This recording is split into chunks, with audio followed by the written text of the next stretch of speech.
தெலங்கானா மாநிலம் ஹைதராபாத்தில் குப்பை தொட்டியில் மர்ம பொருள் வெடித்ததில் தூய்மை பணியாளர் ஒருவர் பரிதாபமாக உயிரிழந்திருக்கிறார். குப்பை தொட்டியில் வெடி விபத்து ஏற்பட்டது எப்படி?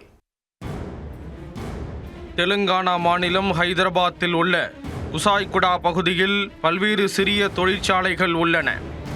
அங்கு உள்ள குப்பை தொட்டி ஒன்றில் போடப்பட்டிருந்த குப்பைகளை அகற்றும் பணியில் தூய்மை பணியாளர் நாகராஜ் ஈடுபட்டிருந்தார்.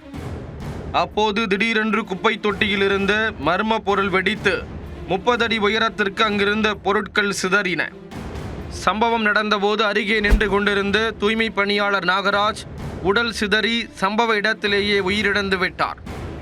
இதை பார்த்து கடும் அதிர்ச்சி அடைந்த மக்கள் உடனடியாக குசாய்குடா போலீசாருக்கு தகவல் கொடுத்தனர். விரைந்து வந்த போலீசார் நாகராஜின் உடலை மீட்டு உடற்கூறு ஆய்வுக்காக அரசு மருத்துவமனைக்கு அனுப்பி வைத்தனர்.